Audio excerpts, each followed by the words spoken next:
The UFC is finally giving us some crowded fight nights when they go to St. Louis this weekend for UFC Fight Night Lewis versus Nascimento. Today I'm going to break down the card and give you my thoughts on each fight, but without giving any predictions. I'll save predictions for later in the week.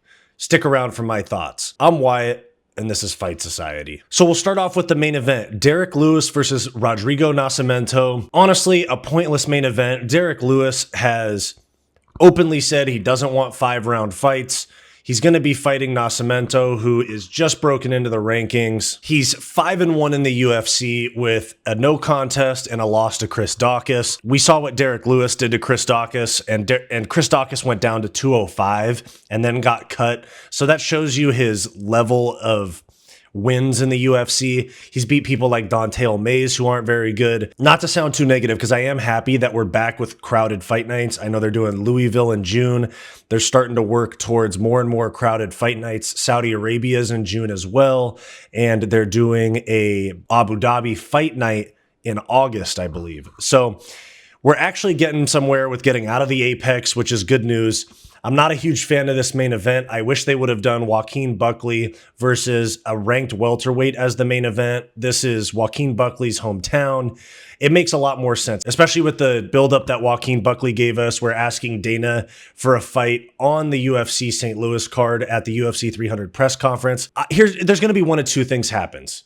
Derrick Lewis is going to win by vicious KO, highlight reel KO, or he's going to get laid on for 5 rounds like he did against Jailton Almeida. So it's going to go one of two ways. Not the best main event, heavyweight main event. Don't love it. 5-round heavyweight fights are not it, but it is what it is. We're getting fight nights back with crowds, so the fights should be much better. That's my thoughts on the main event. We move down to the co-main event, Nursulton Ruziboev versus Joaquin Buckley. Joaquin Buckley gets his wish of getting a fight in his hometown of St. Louis. He's fighting somebody who also recently came down from middleweight.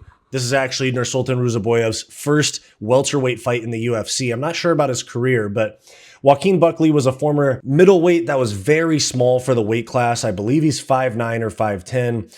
170 is definitely his weight class, and I think that he's a problem there. He just came off a win over Vicente Luque.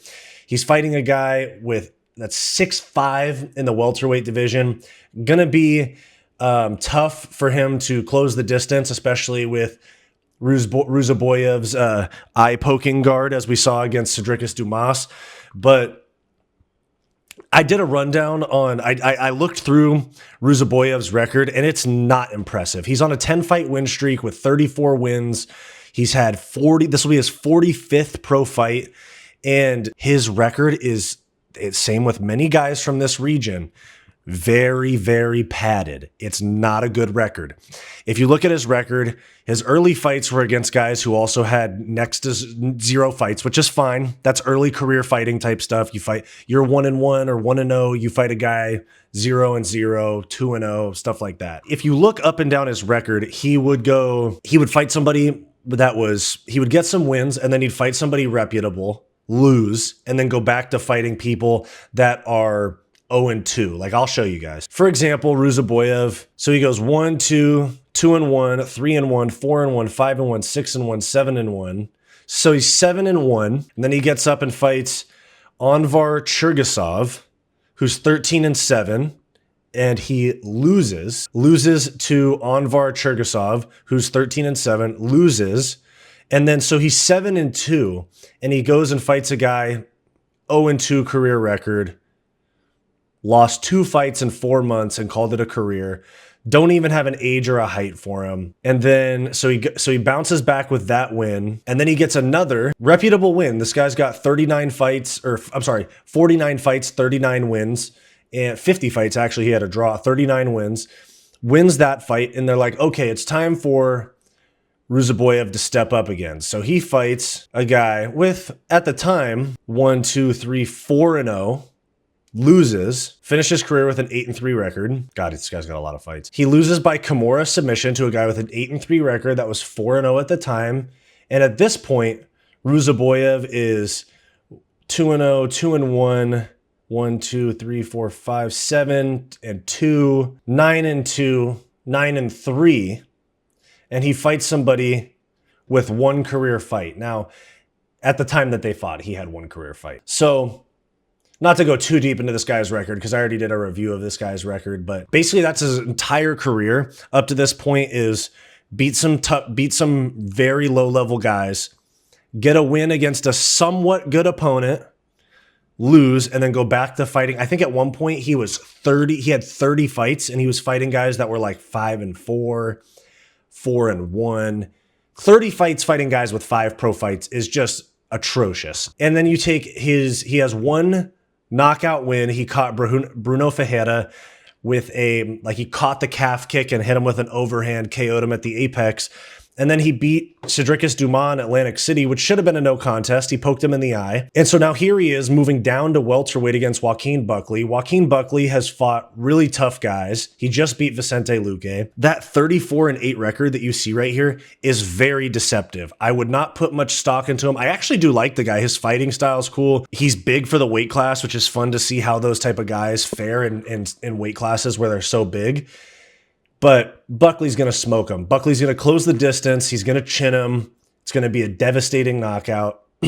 But I don't think that Buckley's going to have much problems with him. I'll give my prediction later in the week, but I don't think that Ruziboev's height and reach is really going to do much for him in this fight because he hasn't been tested. Moving down from there, we have Alonzo Menifield versus Carlos Ulberg. Very, very fun fight. Both guys are hard hitters. Carlos Ulberg is from City Kickboxing. Alonzo Menifield has had some very entertaining fights. However, Alonzo Menifield has very low fight IQ for the most part. Carlos Ulberg is one of those City Kickboxing guys, very patient. So we'll see how that plays out. I think it's going to be pick him apart type of fight for Carlos Ulberg, or Alonzo Menifield gets a big, devastating KO. We'll see how that one goes, but very exciting fight. Going to spend most of the fight on the feet for sure. When we move down from there, we have Terrance McKinney versus Esteban Ribovics. And this is a fun fight. We haven't seen Terrance McKinney in a little while. Very good, exciting lightweight matchup between 2 prospects. I'm excited to see how this one goes. I'm going to lean towards McKinney. I think that he's got the style and the explosiveness to catch somebody, but we'll see how that one goes. Very exciting fight. McKinney has been right there, close to getting a ranked opponent. I think he fought Drew Dober. He's been right there, close to getting a ranked opponent a couple of times, and he's come up short. I'd like to see him, especially with this story where, he almost died. I would like to see him break into the rankings. He's a fun fighter, exciting guy. I want to see him do well. Down from there, we have Mateusz Rebecki versus Carlos Diego Ferreira. CDF versus Rebecki, banger fight. Rebecki is 19-1. He's a good size for the weight class. He's short, which a lot of guys will struggle with shorter opponents. And CDF, been around for a while now, been ranked like a fringe ranking guy, right around like 13, 14, 15. I don't think he's ranked right now.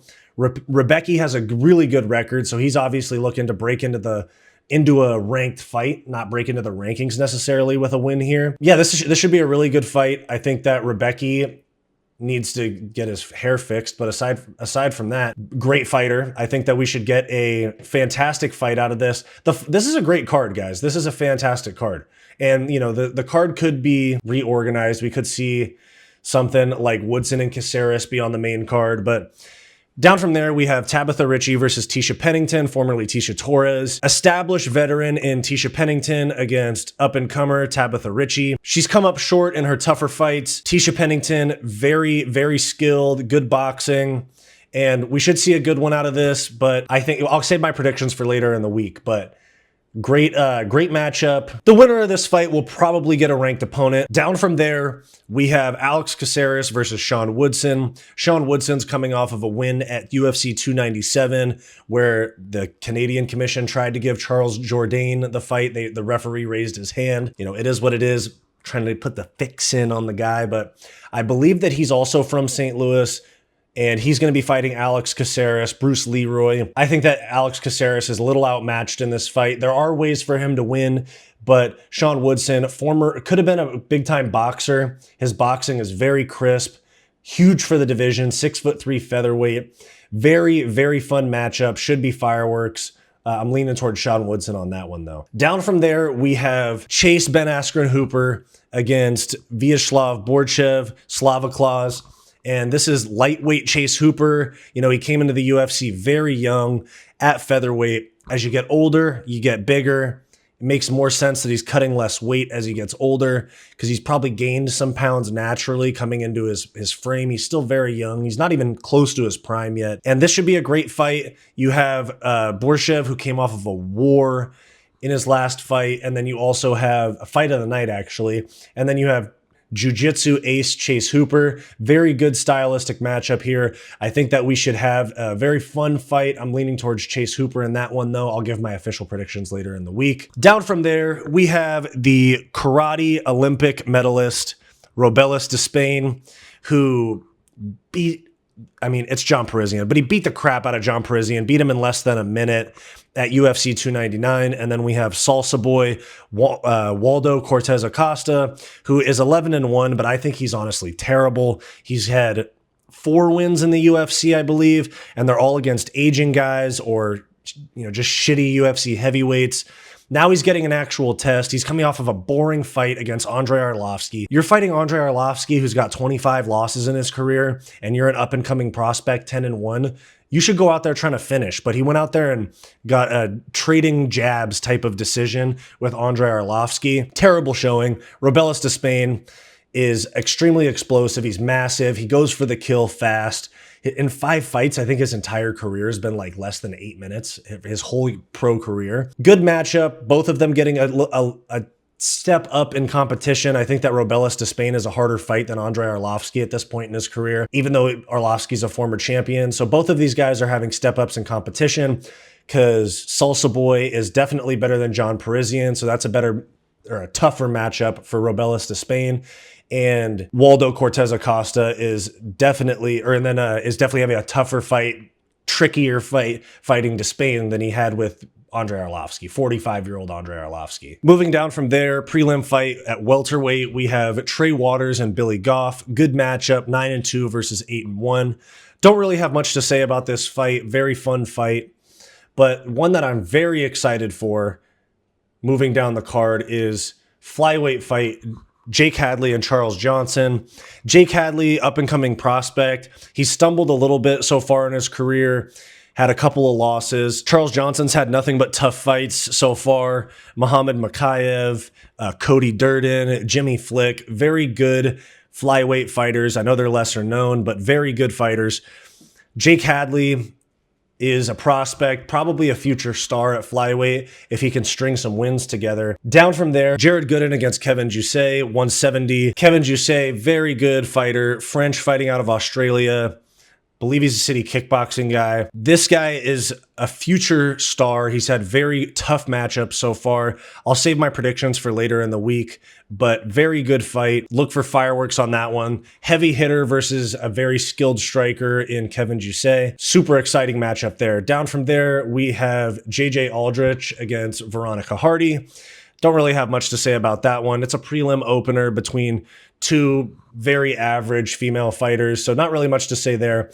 But as a whole, this card is great. We have finally made it, not fully, but we have started to make it out of the apex era of fight nights. They're starting to go back to crowded fight nights. They have St. Louis on May 11th, Louisville on June 8th, Saudi Arabia on June 22nd, Abu Dhabi sometime in August, and I'm sure that there'll be some other ones announced between now and that point. We're finally moving away from the apex, guys, and that means we're going to have fight night cards that are not total sleepers up until the main event, or even the main event. Like, we just had Alex Perez and Mateusz Nicolau. Now, that card was good, but the main event was brutal matchmaking. So there's my thoughts on UFC Fight Night St. Louis versus Nascimento. Let me know which fight you're most excited for. Should Joaquin Buckley have gotten the main event against a ranked welterweight? Let me know your thoughts down below. Thanks for watching this video. Make sure to like and subscribe to the channel. If you want more content from me, I have a weekly comedy podcast called the Hissy Fit Podcast. And I also have my own personal channel called Wyatt's World, where I do reactions, commentary, and personal content, non-MMA content. So check out the Hissy Fit Podcast and Wyatt's World. I have them both linked in the description down below.